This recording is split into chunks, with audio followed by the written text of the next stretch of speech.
요즘 제가 감리교신학대학에서 대학원 학생들을 가르치고 있습니다. 매주 가르치는데 그 친구들도 시험이 걱정인 모양이에요. 교수님, 우리 기말고사 시험 보시나요? 그러면서 레포트로 대치하면 안 될까요? 그러는 거예요. 저에게 배우는 학생들 중에는 서울대 의대를 졸업하고 현직 의사인 학생도 있고, 지금 연세대학교 경영학부에서 아이들을 가르치는 교수도 제 학생이에요.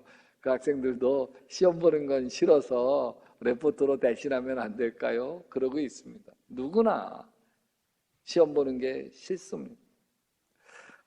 우리 지난 다니엘 기도 21일 동안 다 함께 우리 교인들이 모여서 말씀과 찬양을 들으면서 큰 은혜를 받았습니다.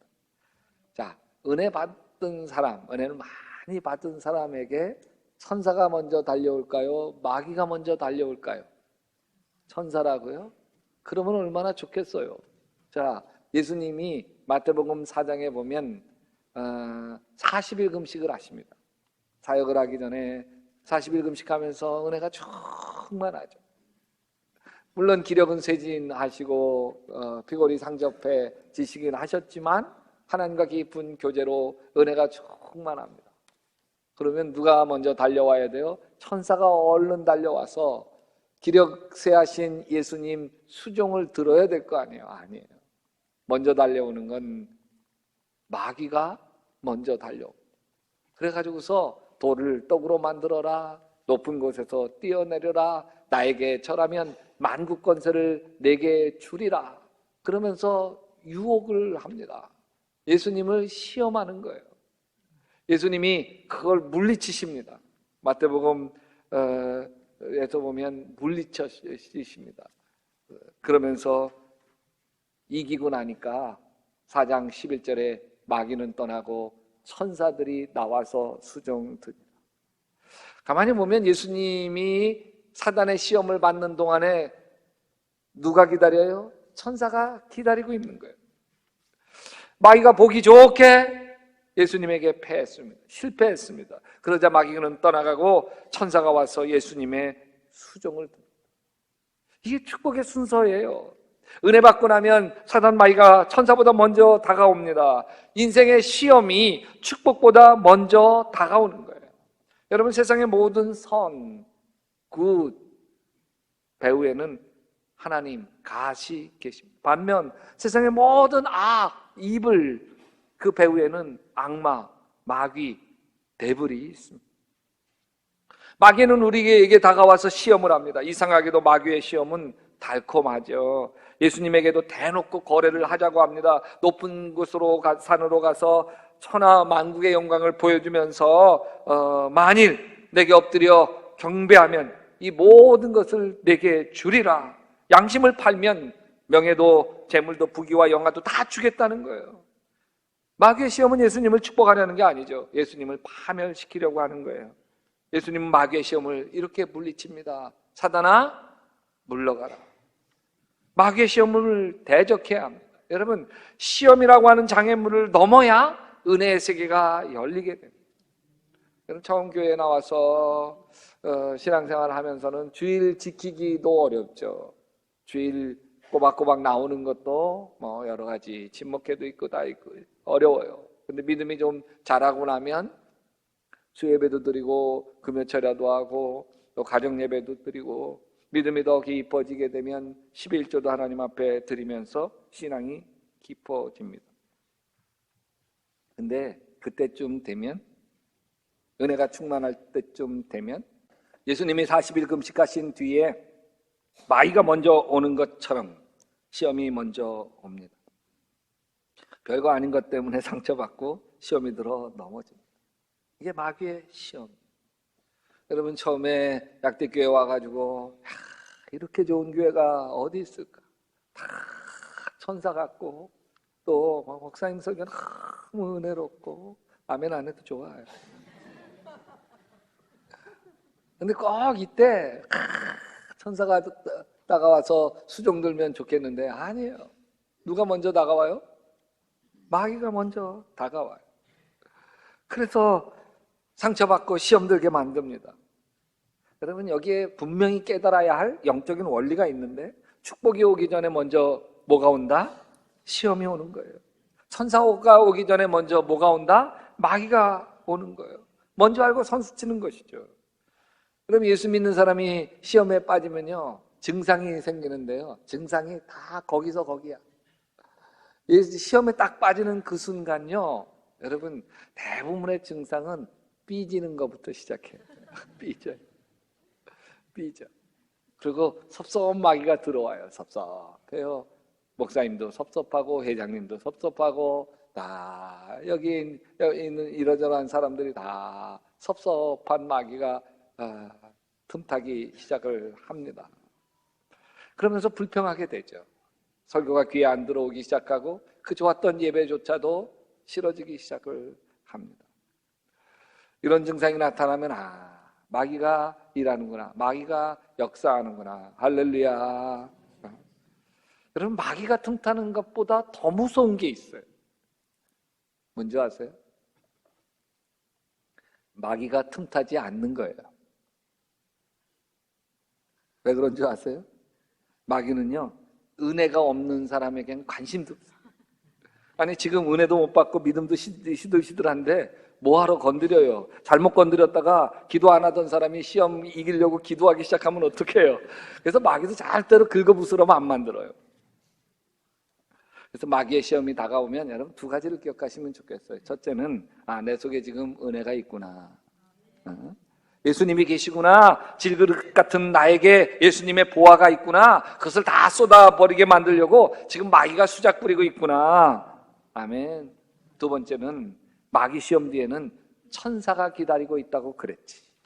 예수님 40일 금식한 뒤에 은혜가 충만하니까 마귀가 먼저 찾아오고 마귀의 시험을 이기니까 천사가 와서 수종을 들었지. 여러분, 마귀가 찾아올 때는 천사가 저 문 앞에서 나를 기다리고 있다고 하는 거 볼 수 있게 되시기를 바랍니다. 나를 기다리는 천사를 보면서 지금 마귀의 유혹을 기도로 이겨갈 수 있게 되시기를 주님의 이름으로 축원합니다. 그래서 야고보서 4장 7절은 이렇게 얘기해요. 그런즉 너희는 하나님께 복종할지어다. 마귀를 대적하라. 그리하면 너희를 피하리라. 근데 여러분, 마귀만 우리를 시험하는 게 아닙니다. 하나님도 우리를 시험해요. 창세기 22장 1절에 보면 하나님이 아브라함을 시험해 보시려고 그를 부르셨다. 축복하려고 부른 게 아니에요. 칭찬하려고 부른 게 아니에요. 시험하려고 부른 거예요. 하나님도 시험해요. 근데 하나님이 내리는 시험이 아주 혹독합니다. 사랑하는 외아들 이삭을 데리고 가서 번제물로 바치라는 거예요. 아들을 제사장으로 바치거나 죄종으로 바친다고 한다면 감사, 할렐루야. 번제물로 바치라는 거예요. 여러분, 번제라고 하는 거는 몸을 깍두기처럼 토막을 내서 불에 태워가지고 연기로 다 올려보내는 게 번제예요. 백세에 나와서 눈에 넣어도 아프지 않는 아들 이삭을 죽여 토막을 내서 제물로 태워 바치라니 있을 수가 없는 일이에요. 어떻게 그럴 수 있어요? 지난달 형제처럼 지내는 목사님에게 아주 청천벽력과 같은 아들 얘기를 들었어요. 외아들이에요. 그 아들이 믿음도 좋고 공부도 참 잘했어요. 서울대 학교를 다니고 있습니다. 교회에서 봉사도 열심히 합니다. 근데 갑자기 몸이 아파 병원 갔더니 큰 병원 가보라는 거예요. 연세 세브란스 병원에 갔다 조사해 보니까 급성 골수성 혈액암 진단이에요. 나이 25세. 몸이 약한 약골이 아니에요. 축구를 좋아하고 아주 단단해요. 다 잘 낫겠지. 하나님이 도우시지. 기도하면서 아들 간호는 아내에게 맡기고 목회를 열심히 하며 신방 다니고 특별 새벽 기도하고 그랬더니 어느 날 의사가 부르더니 이러시더라는 거예요. 목사님, 아드님 상태가 심각합니다. 아드님과 시간을 많이 보내세요. 하늘이 노래지죠. 아들과 시간을 많이 보내라는 이야기는 의사로서 굉장히 절망적일 때 보호자에게 하는 말입니다. 시간이 얼마 안 남았다는 거죠. 그 소식을 듣고 세브란스 병원에 제가 달려갔어요. 아들 병문안 할 수가 없더라고요. 항암 치료 중이라 감염되면 치명적이기 때문에 그렇죠. 근데 안병동 7층에 자그마한 기도실이 있어서 그 목사님과 함께 가서 기도를 하는데 눈물만 나오더라고요. 서울대 다니는 아들을 주의 종으로 바치라면 1000번, 10,000번 바치겠어요. 이삭을 주의 종 제사장으로 바치라는 건 1000번, 10,000번 하겠다고요. 근데 번제물로 바치라는 건 너무 고통스러운 시험이에요. 마귀의 시험도 힘겨워 죽겠는데 왜 또 하나님마저 시험하는 것이죠? 이해할 수가 없어요. 제가 이렇게 말씀을 드리면 고개를 좀 갸우뚱하시는 분이 계실 거예요. 왜냐하면 야고보서 1장 13절 말씀이 생각나기 때문에 그렇죠. 시험을 당할 때에 아무도 내가 하나님께 시험을 당하고 있다 하고 말하지 마십시오. 하나님께서는 악에게 시험을 받지도 않으시고 또 시험하지도 아무나 누구나 시험하지도 않으십니다. 아니 하나님 시험하지 않는 분이잖아요. 근데 왜 시험한다고 하세요? 또 야고보서 1장 14절에 보면 사람이 시험받는 거는 각각 자기의 욕심에 이끌려서 마귀의 게임에 빠지기 때문이라고 했는데 자기의 욕심 때문에 게임에 빠져서 한 거지 하나님 시험하지 않는 분이시지. 근데 오늘 말씀에서 분명히 뭐라고 얘기했어요? 하나님이 아브라함을 시험하시려고 부르셨다고 그랬잖아요. 구약의 하나님은 시험하시고 신약의 하나님은 시험하지 않으시고 그러시나요? 뭐죠? 어떻게 된 거죠?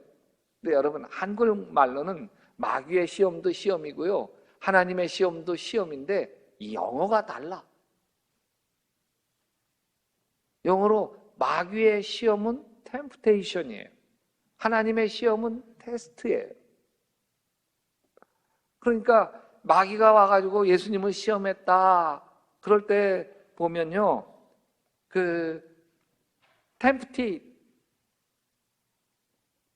temptation이라는 말을 써요. 그리고 야고보서에서 나오는 것도 하나님은 시험하지 않으신다 할 때 그 시험도요, temptation이에요. temptation 하지 않는다는 거예요. 여기 temptation이라고 하는 말은 파멸시키는 시험이에요. 유혹하는 시험이에요. 그래서 막 술로 유혹하고 이게 temptation이에요. 도박으로 유혹하고 게임으로 유혹하고 욕심으로 유혹하고 정욕으로 유혹하고 이게 다 temptation이에요. 하나님은 temptation 하지 않으신다는 거예요. 하나님이 하시는 건 오직 뭘 하시냐면 테스트예요. 여기 창세기 22장에서 보면 아브라함을 하나님께서 테스트하기 위해서 부르셨다는 거예요. 여러분 테스트는 성능을 테스트하는 거예요. 믿음을 테스트하는 거예요. 능력을 테스트하는 거예요. 학생이 시험을 봤다. 그 시험은 테스트입니다. 실력을 키워주기 위한 테스트인 것이죠. 하나님은 아브라함을 테스트하기 위해서 창세기 22장 2절에 여호와께서 이르시되 내 아들 내 사랑하는 독자 이삭을 데리고 모리아 땅으로 가서 내가 내게 일러준 한 산 거기서 그를 번제로 드리라. 하나님이 시킨 대로 아들 이삭에게 장작 한 찜을 짊어지게 하고 3일 길을 걸어서 모리아 산으로 갑니다. 아버지는 한 손에 칼 들고 한 손에는 불을 들고 한참을 걸어가던 이삭이 아버지에게 이렇게 묻습니다. 아버지, 불과 장작은 여기 있습니다만 번제로 바칠 어린 양은 어디에 있습니까? 얘야, 번제로 바칠 어린 양은 하나님이 손수 마련해 주실 것이다. 이 말을 하나 아버지 마음, 아브라함 마음이 미어집니다. 아니, 하나님이 손수 마련하여 주실 거라고는 말은 하지만 그게 믿어지는 게 아니에요. 그랬더라고 한다면 가가지고 바칠산에 가서 두리번 어디 하나님이 예비해 놓은 양이나 염소나 뭔가 있나 두리번거려야 했을 텐데 두리번거리지 않습니다. 그냥 이삭아 손 내밀어 보려 꽁꽁 묶기 시작합니다. 아버지 왜 그러세요? 아니야. 뒤로 묶고 다리도 묶더니 번쩍 들어가지고 쌓아놓은 나무 재단에 올려놓는 거예요. 그리고는 얼굴을 우악스럽게 딱 잡더니 칼을 들어서 내리치려고 하는 거예요. 그 순간 아들 이삭이 얼마나 놀랐을까요? 그런데 그 순간 더 놀란 이가 있습니다. 하나님이에요. 하나님이 다급하게 아브라함을 부르십니다. 창세기 22장 12절에 아브라함아, 아브라함아, 그 아이에게 손을 대지 마라. 그 아이에게 아무 일도 하지 마라. 내가 너의 아들, 너의 외아들까지도 나에게 아끼지 아니하니 내가 하나님 두려워하는 줄을 내가 이제 알았다. 이 순간이 정말 중요한 순간입니다. 이 순간 아브라함은 이삭의 아버지였던 사람이요, 믿음의 아버지 되는 거예요. 인류의 믿음의 조상이 되어지는 거예요. 여러분, 시험을 통과하는 순간이 있어요. 그것이 마귀의 시험, 템프테이션이든지 하나님의 시험, 테스트든지 시험을 통과하는 순간이 있어요. 이때가 영적으로 거듭나는 순간이요, 하나님의 사람으로 도약하는 순간입니다. 지난주까지 열렸던 다니엘 기도회에 나와 간증했던 정말 많은 사람들이 다 시험을 통과하는 순간 문제가 풀리지 않습니까? 박상원 선교사님, 남편이 아프리카 선교로 헌신하면서 먼저 갔어. 그러면서 아들을 데리고 오라고, 여기는 아프리카의 알프스라고. 와, 아프리카도 그렇게 좋은 데가 있나? 가서 보니까 웬걸 뻥이셨어. 10살짜리 아들 계란 하나 먹일 돈이 없고 우유 하나 먹일 돈이 없는 거예요. 한 잔 먹어야 할 아들이 엄마 나 배고파, 엄마 나 배고파 할 때마다 막 먹일 건 없고 마음이 천갈래 만갈래로 찢겨지게 됩니다. 그럴 때 되면 남편 바가지 긁는 거죠. 나 아들 데리고 한국 가겠다고, 여기서 이렇게 비참하게 나 못 살겠다고, 이러려고 나를 데리고 왔냐고, 이렇게 밥 굶고 사는 게 선교냐고. 그러면서 속 터지게 지내니까 이때가 시험의 때죠. 시험의 때. 그 속상한 마음 가지고서 온갖 불평불만하고 있으니까 그게 병이 안 될 길이 없어. 병. 질병이 찾아와요. 약으로 고칠 수가 없어요. 고열이 끝나지 않고 나 이러다 죽나 보다 싶었던 순간에 하나님 만나게 되어집니다. 하나님의 음성이 들려와요. 사랑하는 내 딸아, 내가 사랑하는 내 딸아, 너를 이리로 보낸 거는 나다. 그 순간 막 사랑하는 내 딸아 그러시는 하나님의 음성에 쏟아지는 눈물을 걷잡을 수가 없는 거. 그러면서 하나님이, 그런데 내가 거듭나지 못했구나. 마음의 회개가 일어나기 시작을 하는데 하나님 앞에 회개하는데 나 하여튼 죄 지은 거 회개하게 하면서 여기 빵을 썰어서 이제 집에 몰려온 흑인 애들하고 섞여 있는 자기 아들하고 주는데 얇게 썰어가지고 흑인 애들 하나씩 주고 좀 두껍게 썰어가지고 자기 아들 주고, 그것조차도 회개시키더래요. 온전히 거듭나게 되는 그 순간, 이때 10살짜리 동양인 아들의 엄마에서 아프리카 흑인 아이들의 엄마로 거듭나는 순간이에요. 지난주에 최련아 초등학교 4학년 때 전신 95% 3도 화상을 당하고 그 수술을 하는데 전신 마취하고 수술한 게 4번도 아니고요, 14번도 아니고요, 40번이나 전신 마취하고 수술을 해야 했습니다. 참 모진 고난이에요. 정말 화상에 깊은 상처가 새겨진 얼굴과 손발을 보는데 마음이 너무 아프더라고요. 같이 화상당한 엄마는 3일 만에 먼저 세상을 떠나셨는데 슬프지가 않더래. 왜? 엄마는 자기처럼 이렇게 모진 고통하지 않으셔도 되니까, 모진 수술 받지 않아도 되니까. 화상을 당하고 의지할 거라고는 하나님밖에 없잖아요. 그 숱한 지옥 같은 수술을 겪으면서 하나님께 기도합니다. 하나님, 나 사랑하시나요? 날 사랑하신다면 고쳐주셔야지요. 얼마나 매달렸는데. 그러던 최련아가 문득 말씀 안에서 깨닫게 됩니다. 아, 내가 화상당하기 전으로 짠하고 되돌아가는 것도 대단한 기적이지만 내가 이렇게 화상당한 채 살면서도 나를 부끄러워하지 아니하고 이런 나를 내가 소중하게 여기며 기쁨과 감사로 살아갈 수 있는 거, 이게 더 큰 기적이구나. 내가 연약할 때 오히려 하나님의 은혜가 더 가득 머무는구나. 이것이 최련아 자매가 시험을 패스하는 순간이에요. 화상의 상처에서 벗어나 예쁜 얼굴로 돌아가는 순간이 아니고요, 화상으로 말미암아 절망하고 죽고만 싶고 숨고만 싶었던 불행의 늪에서부터 벗어나는 순간입니다. 그러고 나니까요, 화상으로 절망하고 좌절하고 있는 자기와 비슷한 처지에 있는 수많은 사람들에게 위로와 힘과 용기가 되어지지 않습니까? 제2의 일지선양이 된 거예요. 할렐루야. 여러분, 아브라함은 우직하게 하나님의 약속을 믿습니다. 사도 바울은 아브라함에 대해서 이렇게 이야기해요. 로마서 4장 21절에 아브라함은 하나님께서 스스로 약속하신 바를 능히 이루실 것이라고 확신하였습니다. 아, 하나님은 약속을 지키시는 분이다. 아이를 주신다고 했으면 반드시 주시는 분이다. 내 자손이 하늘의 별처럼 땅의 모래처럼 많아진다고 약속하셨으면 반드시 그 약속을 지키시는 분이시다. 그 약속을 믿고 아들 이삭도 번제로 드립니다.